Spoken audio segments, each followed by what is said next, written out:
Wakey, wakey. It's another beautiful day here on Morning Prime, the 18th of June 2024, and I'm glad that you're joining us, of course, on this show. You have Siasa Fiesa coming your way, being a Tuesday, and I trust that you had a lovely restorative weekend. You're well relaxed, and of course, now you're geared for the week. A big day today because it's when we have the finance bill that will be, of course, debated in Parliament today, and all legislators will be in the House. And of course, also, we have the UDA party that has called all Kenya Kwanza, should say, that has called up for a PG meeting this morning. And so we must be missing some of our panelists this morning because of that particular meeting that is bound to be starting in an hour's time. That is 7 o'clock on the nose. And so we'll miss some of them here on the show. So when you see an imbalanced panel, don't say that today we're biased. It's because of that particular meeting that all of them, they have to be there in regard to what is happening today. Just to set their house in order as far as the finance bill is concerned. And we see also from other news that Kenyans are bound to be protesting today. And so there might be a bit of altercation there with the police today, as most of the civil societies and people who are protesting this finance bill is concerned. Well, we shall be discussing that with the panelists momentarily, but let's see how the weather will be today.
Extra, read all about it.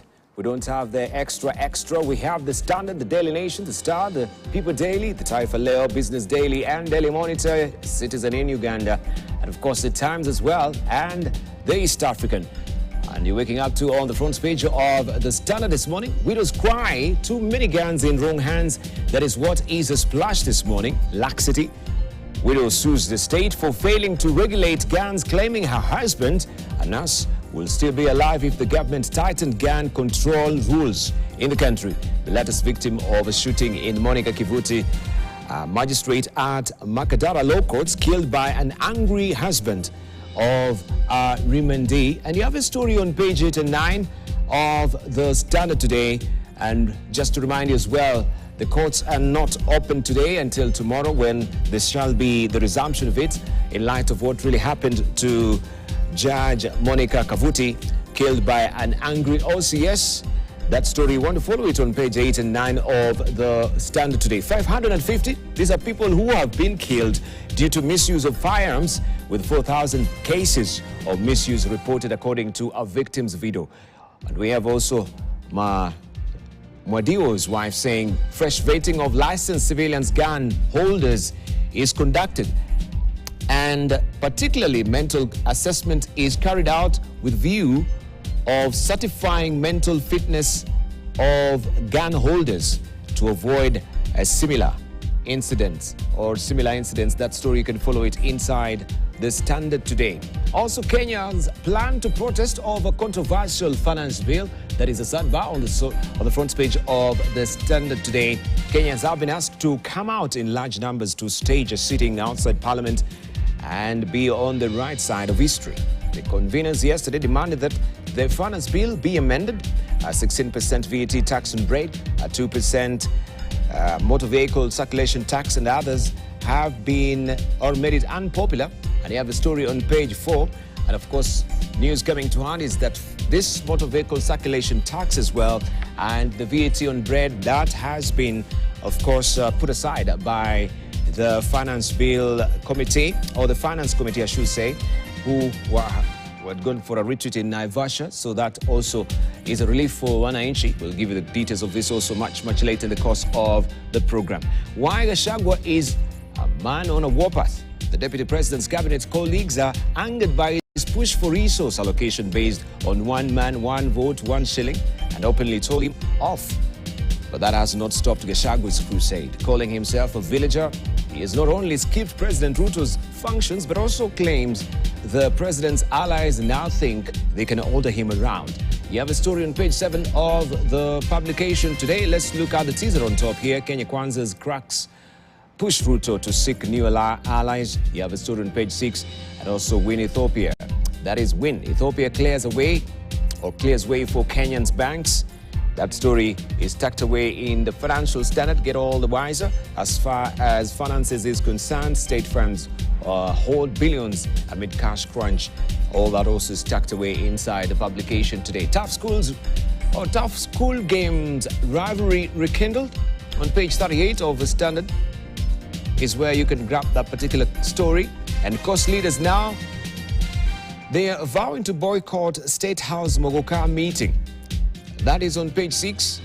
They're saying they're seeking more consultation, and Westgate hero dies, leaving behind legacy that's disputed. On page 3 of the publication today is where you can follow this story.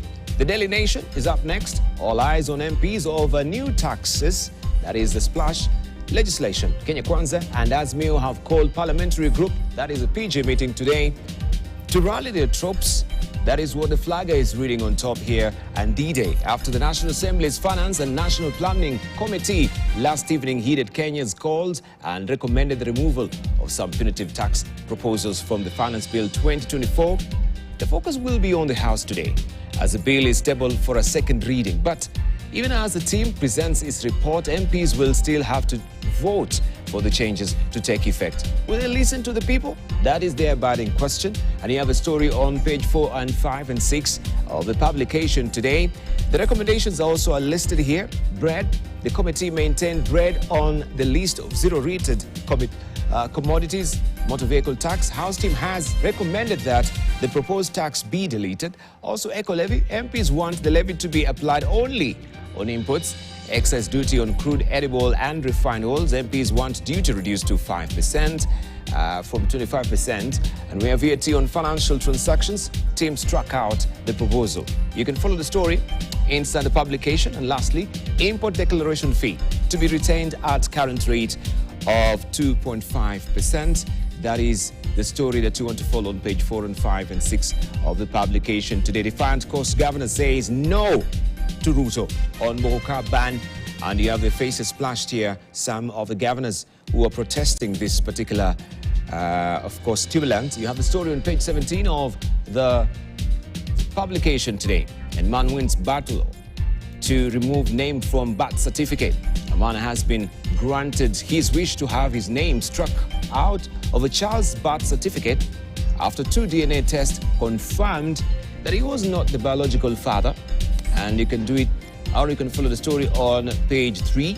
Of course, he did this furtively behind his wife's back to make sure he confirmed if the daughter was his or not, a 9-year daughter. You can follow the story inside the publication this morning. Resume work tomorrow, Government tells Judiciary staff. And you can follow the story on page 12. We'll give you greater details of this, of course, in our news bulletin. What is happening to Mudhama? It seems now there is a circling back of him. Mudhama's new stance, former chairman of President Ruto's party, warms up to Kalonzo. Remember, they had fallen out after he, of course, made his way to UDA. And it seems also is getting a bit antsy in the UDA fraternity. You can follow the story on page 8 of the publication today. Taxes now cross 40% of the price of litre of petrol. That is on page 21. All the levies there, they've crossed now to 40% of the price. Let's see what the star is holding for us. 2027 battle. MPs lay siege to governors. Holding horses. Polls 3 years away, but early campaigns distracting governors. Ruto is on record telling MPs to focus on serving constituents first and not themselves. And you have the story on page 4 and 5 of the publication today. And seeing these are the faces of some of the senators and legislators, or MPs, I should say, who are causing ruffles within their counties, all gagging for to be the next governors of their respective counties. 30 years instead of death for man who killed brother. 30 years instead of death for man who killed brother. It's a land dispute there. You can follow the story. And flashy politicals splurge millions in fundraisers. This is all about return of Harambes. And of course, we have an exclusive interview here with the Siaya Governor, James Orengo, in the Star. Relief as MPs drop taxes in finance bill. Removal of bread from the list of items that are zero rated for VAT dropped. Also, motor vehicle tax at a rate of 2.5% of the value of a motor vehicle declined. Also, we have legislators do away with the proposed excise duty of 25% on crude palm oil and cooking oil. And that story on page 4 of the People Daily today. Inside gram scam at health insurance, or the health insurer, that is NHIF, found out how they colluded with some hospitals to scam, of course, the institution there of billions of monies. And El Adha, you can see Muslim faithful in Mombasa buying goods and sheep at Kikowani Market for Eid al-Adha celebrations. Muslim across the nation joined the global counterparts to celebrate the holiday. And all that inside the publication today. Let's see what Taifa Leo is holding for us. Mswada, pressure ya panda, licha ya pingamizi, Rais Ruto aitisha kikao cha wabunge wa Kenya Kwanza, wataka wapitishe mswada tata. That story is inside Taifa Leo today. And kiazi moto, bunge linapopokea ripoti ya kamati ya fedha na mipango. Upinzani, makundi ya kijamii, viongozi wa dini na majukwaa mitandaoni yataka wabunge wasipitishe mswada wa fedha. And you have the story on page 2 of Taifa Leo this morning. Gavana ataka Ruto akanye wendani wake. Kahiga asema ni rais pekee atakomesha mashambulio dhidi ya Gachagua. And you have the story on page 3. And Babu Cristiano Ronaldo ataweza kubeba Ureno leo? That is a probing question. You can follow the story on page 20 on the match that everyone is training their list to see how it will pan out today on the soccer fraternity. Business Daily. Insurance funds swamped by surge in floods, damage claims. That is what we have inside the Business Daily today. Only 5% of 3.1 billion shillings claims settled by April. And most claims related to businesses, homes, vehicle damages. That is the story that you want to follow inside the publication today. And here is a list or a tabulation of flood-related reported claims by county. Nairobi is leading. We have 373 claims, and this is the amount they're actually looking for. West Pokot, we have Nakuru, Kiambu, Meru, others also. And the total, you can have it there. Flood-related claims are estimated at 3.1 billion shillings. And of course, this is from the Insurance Regulatory Authority. All that is tucked away inside today's publication on page 2 of the Business Daily. Taxes in the price of a litre of fuel now cross 50 or 40% mark. It says taxes and levies in the pricing of a litre of fuel have crossed the 40% mark, underscoring the heavy taxation that has kept palm prices high in Kenya despite big drops in global cost and strengthening shilling in the monthly price or pricing cycle set last Friday. Taxes and levies account for 40.1% of the price of a litre of super petrol. That is 36.37% for a similar quantity of diesel and 34.67% for that of a litre of kerosene. You can follow this story inside the publication today. On the side where Kenyans relocate to US at fastest rate in 10 years. The number of Kenyans relocating to the US grew at the fastest pace in a decade in 2022, signaling a demand for skilled and semi-skilled labor in the world's largest economy. And Family Bank gets not to form units of acquisitions. Also, K-Ray profits from Zep Ray down 48% on, that is K-Ray, I should read it, and Zep Ray, Kenya Ray, that is Kenya Ray, not Kenya Ray. Kenya Ray profits from Zep Ray down 48% on weak shilling. Kenya's Ray's share of profits from its Pan-African associate Zep Ray fell by 47.6%. And you can read the rest of the details inside the publication today. Treasury cuts foreign commercial loans target by 41%. On page 14 is where you can find all the gritty details today. Well, in Uganda, school food leaves a bitter taste. That is what the government is saying. There's a worrying here, a trend. A report by the Ministry of Health carried out last year among 4,008 adolescent learners aged between 15 years and above from 60 private and public secondary schools indicate that the majority of learners are eating non-nutritious foods, or those that increases the risk of developing non-communicable diseases such as diabetes and heart ailment. You have a story on page 3. Non-communicable disease risks: sweet sugar, sweetened beverages, salty and deep-fried snacks. The high sugar content increases the risk of obesity, which is linked to high risk of diabetes. The fats used to make the deep-fried foods have bad cholesterol and have been linked to risk of heart diseases and cancers. Food without sufficient nutrients, posho and beans, they have inadequate iron, zinc and essential vitamins because bran is removed from the maize flour schools buy. And foods recommended by nutritionists: fruits, vegetables, whole grains, nuts, fortified flour and beans. They have minerals and vitamins required for growth, normal functioning of the body, I should say, and combating cancer-causing toxins.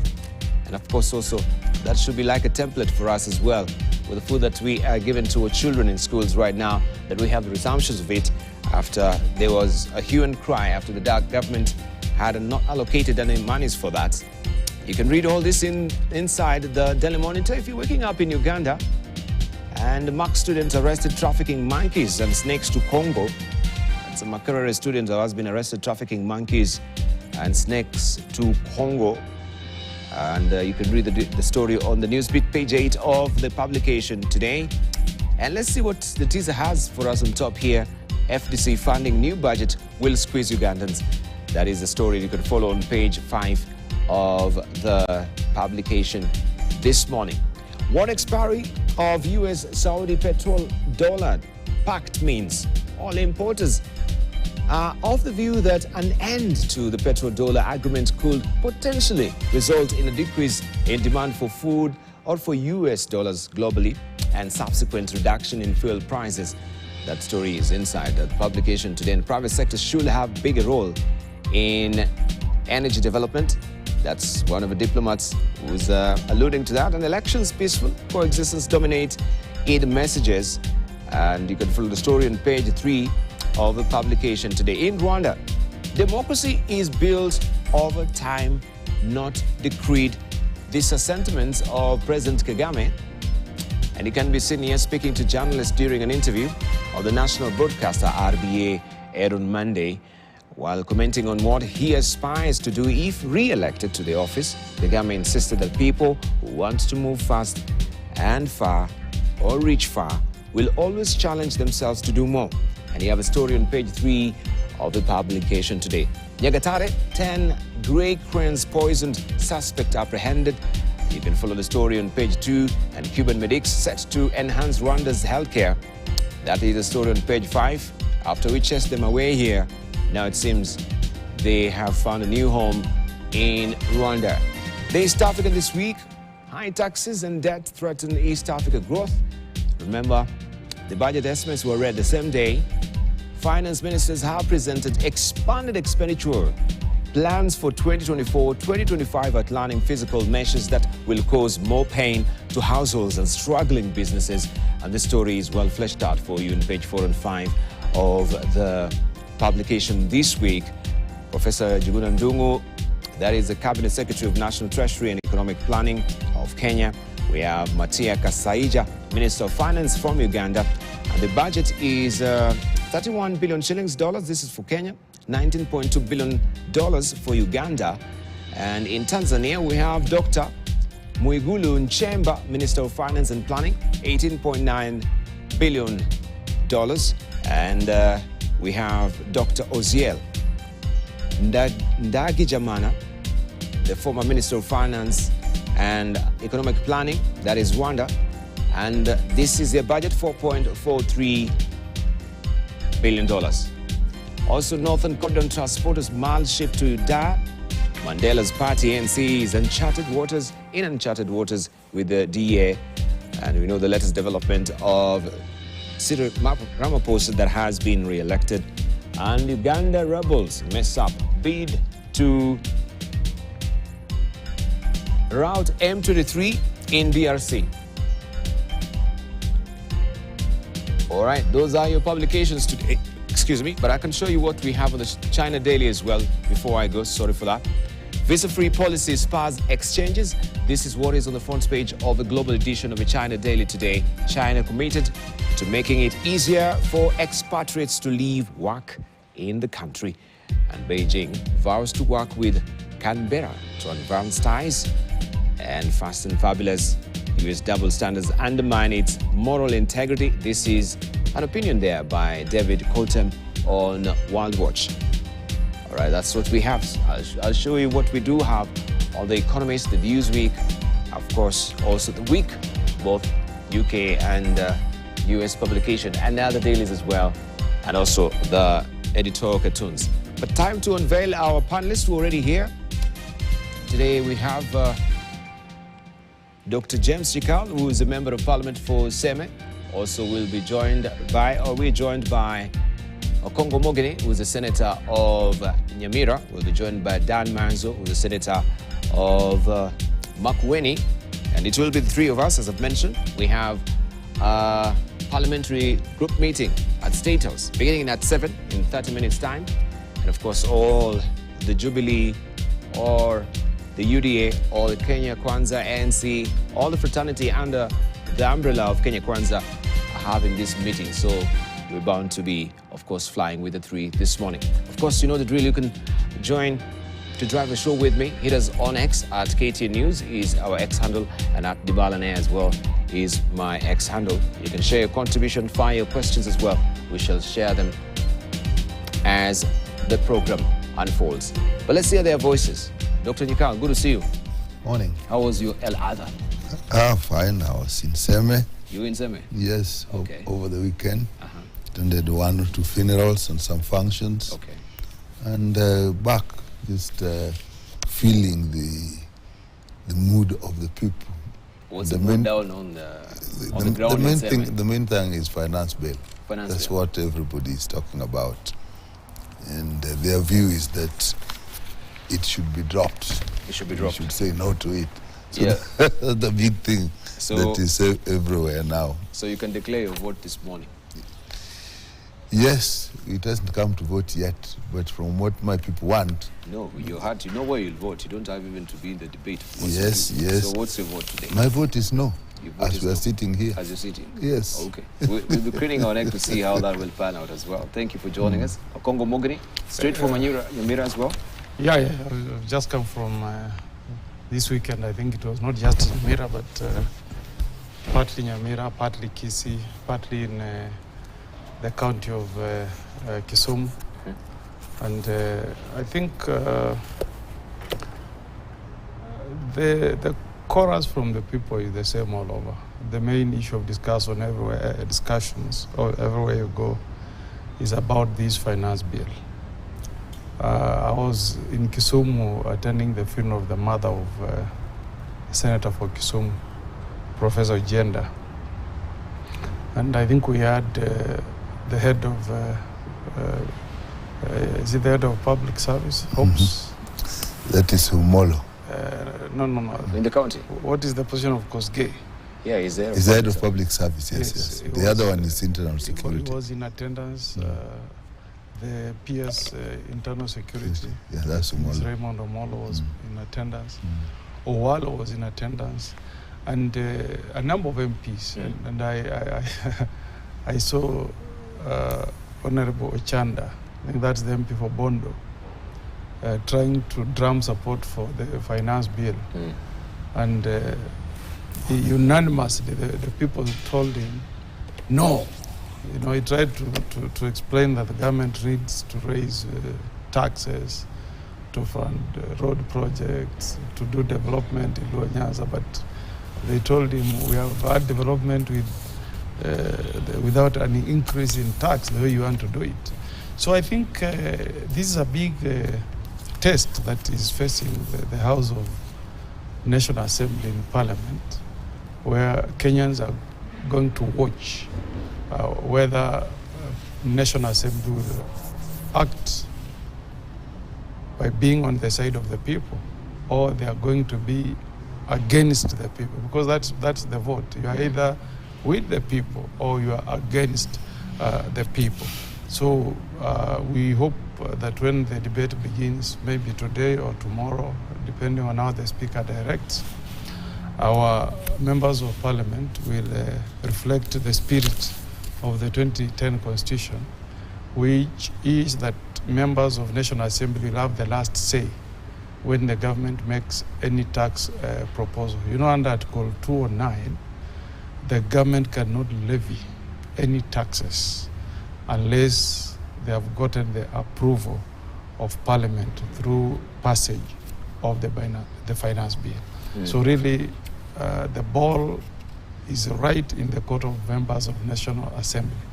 They either stand with Kenyans or they abandon Kenyans. And I really hope that they will do away with some of these very, very punitive tax measures.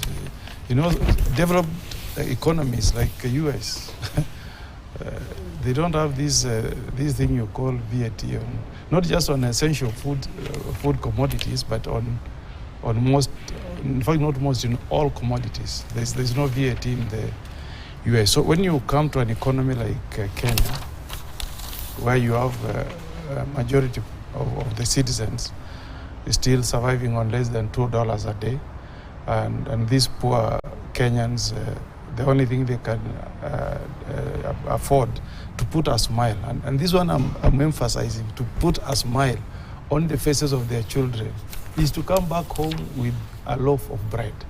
If you are a mama mboga or a boda, when you return home in the evening, the only thing that the children that you left behind, who know that you went out there to work very hard and put something on the table, is a loaf of bread.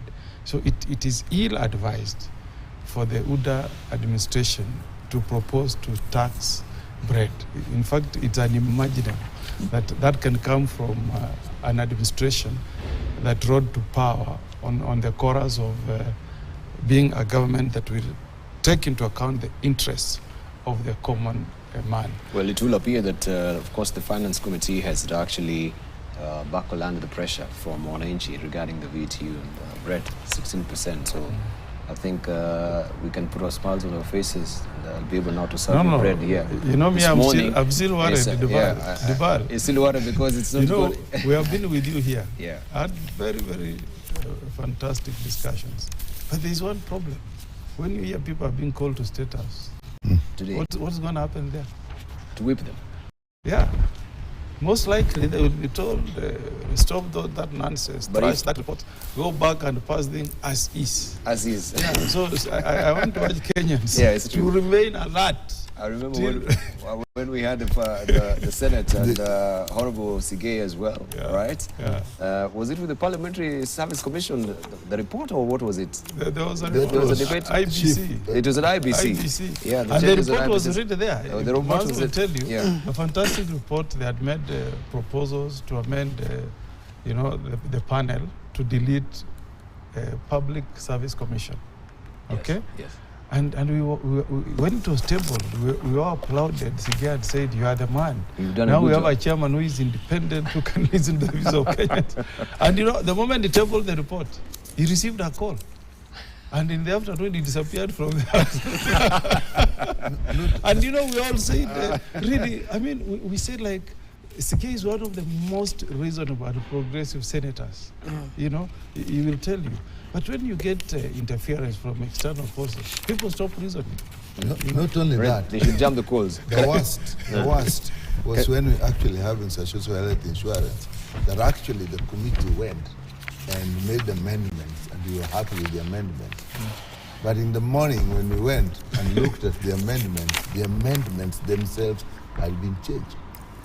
And the people, the chair and the clerk, you could see clearly, they were even hinting that these were done under pressure from elsewhere. And so we can say that they're saying they have made amendments, they have removed this. Yes. But unless you go and see it in the House. But further, there is not just the fact that amendments have been made. The bill also, or if it becomes the act, must be accepted by the people. Where we have reached, I don't think the people are in a mood to hear that some amendments have been made and now this bill is good. I'd have difficulty going back to Semi and say, you see, I voted yes because the very good amendments have been made. Sorry, let me just butt it. Yes. He's really shuffling his papers. It's making a lot of noise. Your mic is very sensitive. So you should do it very furtively. So it is also the acceptability of the bill and eventually the law. Where we have reached the mood of the nation is that thing is a no. And it will be very difficult for members of the National Assembly to actually go back to their people and say, they made very good amendments and therefore we have passed the bill. Right. It is in a very difficult situation. Did you receive a message from wananchi? Not a message. No, I'm asking you for the WhatsApp because everyone had the numbers. I want to know if you got a message. Did you get any message? Not a message. You got messages. You got messages. And not only messages, people made calls. People I don't know, and introduced themselves and said, I'm from your constituency. Whether they were or not, I don't know. But they mentioned their names, and when I queried from the information they were giving, they sounded like they were people from my constituency. And they said, we expect you today. Everybody thinking is actually, many people are thinking it will be voted on today, which is not true. I think today it will just be, the report will be tabled, it may be discussed, maybe tomorrow and vote on it. But all they are saying, we are expecting you today to say no. They don't say anything else, and that's the mood of the country. Okay, let's hear from Adua Mark Wayne. Good morning, how are you? And thank you for joining us. Yeah, good morning, Dibang. Yes. Lawmaking is very tricky. You can hear the members of parliament say that, this morning the president will be briefed on the amendments. You'll be surprised. We had an experience with the housing, levy bill. When it came to the House, it was supposed to, to go even for public participation from Senate. But all of a sudden, things changed. And you know, it was, you needed to debate it, each person, each senator for about 20 minutes. But it was reduced to 4 minutes. And then the time for Parliament extended.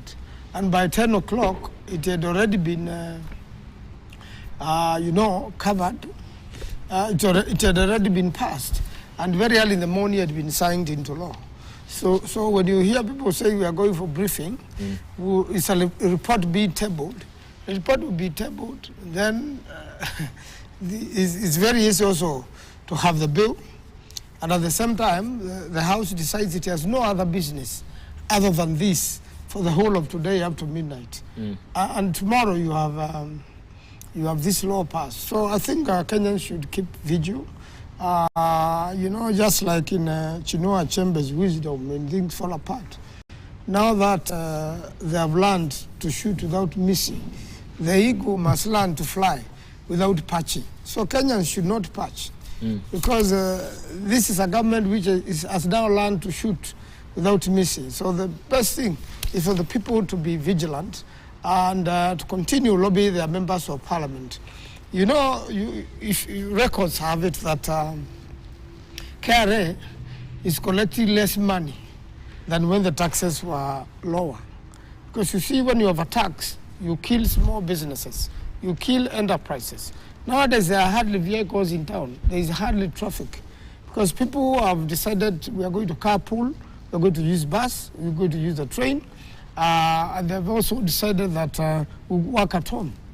And there's minimum movement because fuel is still very expensive. And then less fuel is sold, so less taxes are collected. When you overtax small businesses, and people can no longer have capital to restart. And in fact, the government is not the biggest, you know, job provider. The jobs are with the private sector. So electricity is still high. A lot of companies are moving or closing down or unable to pay the employees or are scaling down. And therefore, there's less purchase power. So the moment the people have no purchase power, then where are you going to collect the taxes from? So a lot of things are held down, and right now, the government is even collecting less. So if you overtax more, then it's going to collect less and less, and then it will never meet the budget. So the experts in government, you know, they are very good experts in treasury, in KRA, in State House, in cabinet, but unfortunately they are not listened to. Eventually, a little team decides this is what must be done, and the president implements it. And I'm not expecting much from the House. I'm expecting a rubber stamp. Those who have gone for this so-called briefing today, PG, are going to live there with their pockets full. And if you can conduct a search, or you'll be surprised. And even the M-Pesas around Parliament will be very busy.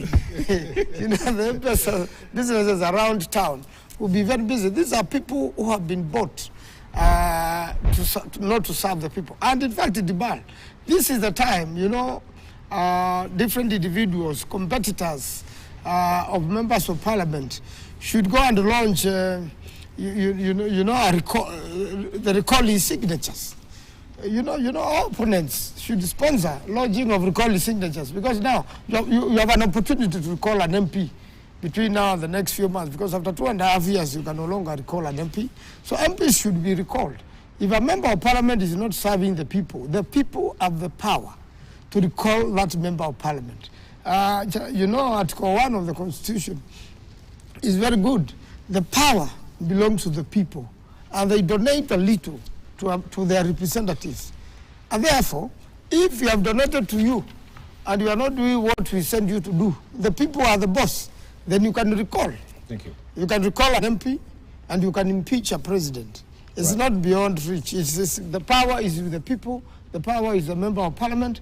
So I want every Kenyan to watch their member of Parliament today, tomorrow, about this finance bill, because this finance bill will kill the nation, will kill the economy, and is not going to assist the people and The people have suffered a lot. It will bring more suffering to the people. This is not the role of members of parliament. The work of members of parliament is to protect the interests of the people. Thank you.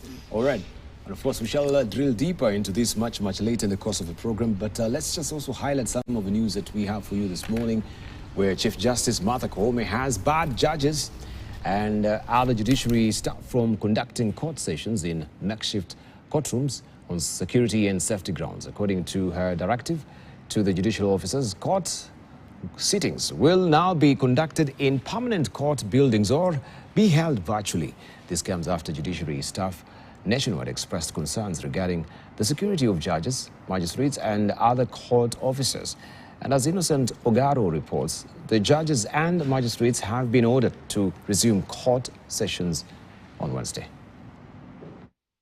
As the judiciary and Kenyans continue mourning the death of Chief Magistrate of Makadara Law Courts Monica Kivuti, who was shot by a police officer Samson Kipchirchir in the rank of an inspector at Makadara Law Courts. Now Chief Justice Martha Koome has directed all courts to continue with their operations save for Makadara, directing judges and magistrates to utilize virtual courts. In a statement on Monday, Chief Justice Martha Koome said the judiciary is currently working with other relevant state agencies and stakeholders on long-term measures to ensure safety and security of court premises for judges, judiciary staff and courts. This directive will be effective on Wednesday, June 19th, with the exception of Makadara Law Courts, which is undergoing security re-evaluation. In efforts to improve court security, officials led by Justice Stephen Radido, President Kenya Magistrates and Judges Association, officials said there is urgency to streamline court entry procedures, saying that all courts in the country will remain closed from the 19th to the 21st of this month to give judges time to assess the security situation nationwide. Forthwith, there must be strict adherence to security protocols, and no objects unrelated to the business of the court or firearm other than that held by a designated officer of the court, as shall be authorized by the officer in charge, shall be allowed into the court premises or station. Inspector General of Police Japhet Koome has addressed security concerns raised by the judiciary, saying that the Critical Infrastructure Protection Unit CIPU and the Security of Government Buildings SGB unit of the National Police Service will continue providing heightened round-the-clock security to courts. President William Ruto has condemned the attack that led to the death of the principal magistrate, describing her demise as unacceptable and something that should never happen again, urging the police to remain faithful to their oath of service. The Kenya National Commission on Human Rights KNCHR, led by their chairperson Roslyn Odede, has also condemned the cold-blooded murder of Principal Magistrate Honorable Monica Kivuti, sharing her heartfelt condolences to the family. Meanwhile, those who worked closely with Judge Monica Kivuti remember her as a diligent and incorruptible worker who did justice at all times. Innocent Ogaro, KTN News, Nairobi.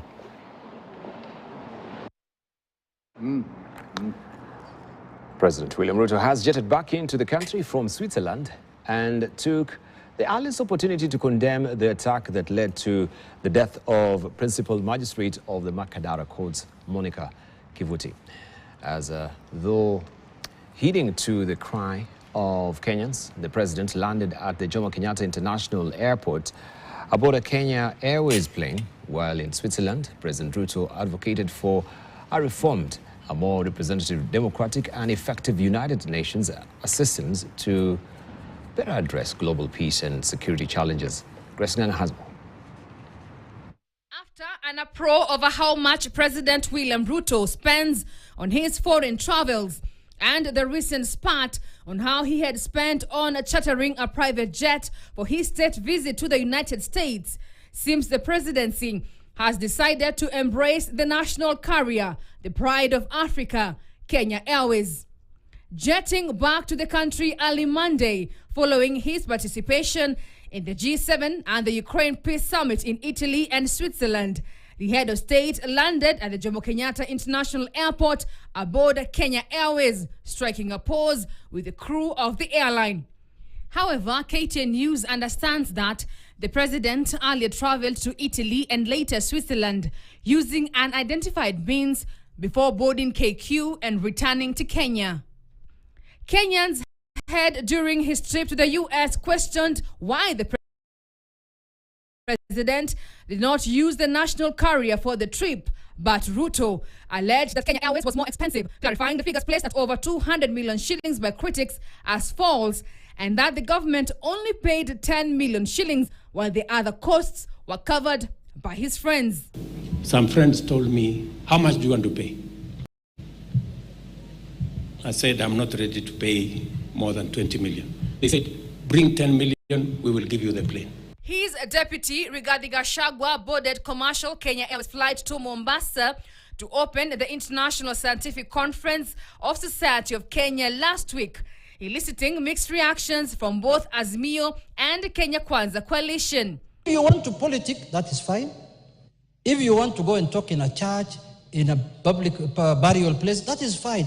But not to the extent of demeaning the office of the deputy president. Adequate resources, including resources for air transportation, Honorable Speaker, both for fixed airwing, aircraft, for helicopters, and even if the deputy president opted to travel by sea, there are adequate resources for him to travel by sea, by SGR, or even by coast bus. Just as other arrivals, the president was received by senior government officials led by Interior Cabinet Secretary Kithure Kindiki, with his deputy Rigathi Gachagua being a no-show.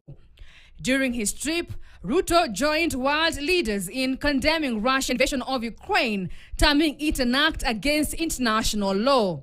This summit should not be a meeting of just friends. This should be a meeting of both friends and foe. To succeed in this positive trajectory, Russia must be on the table. His arrival to the country comes at a time when politics are at a boiling point amid allegations of a fallout between him and his deputy. The president is also poised to have a sit-down with MPs allied to Kenya Kwanza coalition, independent candidates and opposition members who are working with him Tuesday morning in an attempt to sway them into supporting the controversial Finance Bill 2024 that will be tabled to Parliament later during the afternoon sittings. Grace Nganga, KTN News, Nairobi. Well, talking about the fallout, elders from the Kikuyu community living in Rift Valley counties have embarked on efforts to mediate between President William Ruto and his deputy Rigathi Gachagua. The elders who organized a meeting known as Sugoi 1 4 years ago and endorsed Ruto as their presidential candidate have said that the war of words between politicians supporting Ruto and Gachagua might cause divisions among communities if unresolved. Now, the elders are seeking to hold a separate meeting separate meetings with the president and his deputy with a view of understanding their differences and possibly iron out them. These elders from the Kikuyu community living in various Rift Valley counties met in Nakuru with the aim of coming up with a roadmap on resolving emerging political differences between President William Ruto and his deputy Rigathi Gachagua. In December 2019, the elders mobilized the Kikuyu community from this region to President William Ruto's home for the famous Sugoi 1 meeting and endorsed him as their preferred presidential candidate. Tulianza movement hiyo, tulipeleka watu Sugoi 1, 5,000 people. And hatujamaliza hiyo caucusing yetu, bado inaendelea, ni kitu ya kuendelea kwa sababu hata watu ya Central walikuja Sugoi wakitufuata wasikie Wakikuyu wa Rift Valley wanasema nini. And we gave them direction. Kaambia sisi tuko hapa kwa deputy president by that time na ndio tunasupport kuwa president. Differences between Ruto and Gachagua have become more evident, the most recent signal being Gachagua missing out on welcoming the president back from Switzerland on Monday morning. And as politicians supporting Ruto on one side and those supporting Gachagua on the other, the elders have vowed to lead efforts for their reconciliation. Our solution yetu tumesikizana. We need to see deputy president, tuzungumuze na yeye. Baada ya hiyo tukutane na president, tuzungumuze na yeye ili tuweze kuambia msimamo yetu ni hawa wawili vile tuliwachagua waendelee kuwa pamoja. Because that was a contract, that was the agreement. Gunjiri called on the young politicians holding various positions in parliament to tone down their political rhetoric, especially against Gachagua, as instructed by the president to prevent further divisions. Tumeona tukiwachilia hii mambo kama sisi tulikuwa Sugoi 1, itaweza lete kutokuelewana na kutokuonekana kama we are not putting peace. Na tukienda vile tunaenda hii kitu itagawa sisi sana. And we are saying our president must be respected. Hatutaki mtu natukana president. Our deputy wetu lazima awe respected. Wale wataweza kuwa na mafikirio tofauti wajue ni kama wanapigana na president. Ken Gashuhi, KTN News. Now, in a decisive move, the embattled Secretary General of the Jubilee Party, Jeremiah Kioni, has announced that the party has issued a strict whip to its members of parliament ahead of the finance bill tabling on Tuesday, which is today. The directive mandates that all Jubilee members are MPs to oppose the proposed legislation. Kioni emphasized the critical nature of party unity and discipline in the vote, indicating that any deviation from the party line would be met with severe consequences. Our position as Jubilee and the members of Azimio is that it must be rejected by the members of parliament. We agreed as Azimio that we'll do letters to all our members so that that position is made clear, both in terms of the day of voting, but also to ensure that one is available during the debates. And that's a position we've taken. As parties within Azimio, disciplinary action will certainly be taken, or steps that follow when you decline to do as required by your party. The party position is the party constitution, or the party's constitutions spell it out very clearly, and that will be done immediately if there is any who would want to defy. And this is important. It is not the party you are defying. You are showing contempt. You are being contemptuous to the people who voted for you. They have rejected the bill. If you vote with these fellas, it will be very difficult for us to ever start with you as a party. And as members of parliament prepare to debate and vote on the contentious Finance Bill 2024 this Tuesday, the nation is abuzz with activity both online and offline. Disgruntled Kenyans are mobilizing for a seat at parliament, a seat that is in the parliament buildings, using the hashtag Reject Finance Bill to raise awareness and gather support.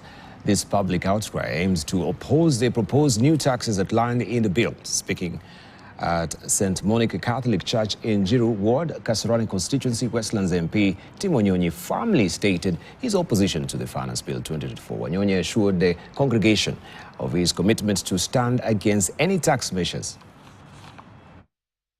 Yote ambayo yataleta suffering to the people of Kenya, I will not vote for it. Maybe nitarusha nje. I'll be on the side of the people of Kenya. I'll be on the side of the people of Kenya because we want wananchi wa Kenya waishi maisha mazuri. Ni jukumu letu kulipa ushuru, lakini ushuru ingine hatutalipa. Si ndio? Ingine tutasema no, no, no. Hii finance bill inakuja parliament saa hii. Iko na mambo mingi, hiyo kiti kipita parliament itaongeza maisha, karama ya maisha ikuwe juu sana. Kwa hivyo lazima tuangalie na mtuombee sisi tulio wachache huko tunasimama na wananchi, tusimame kangari na tutapika kura.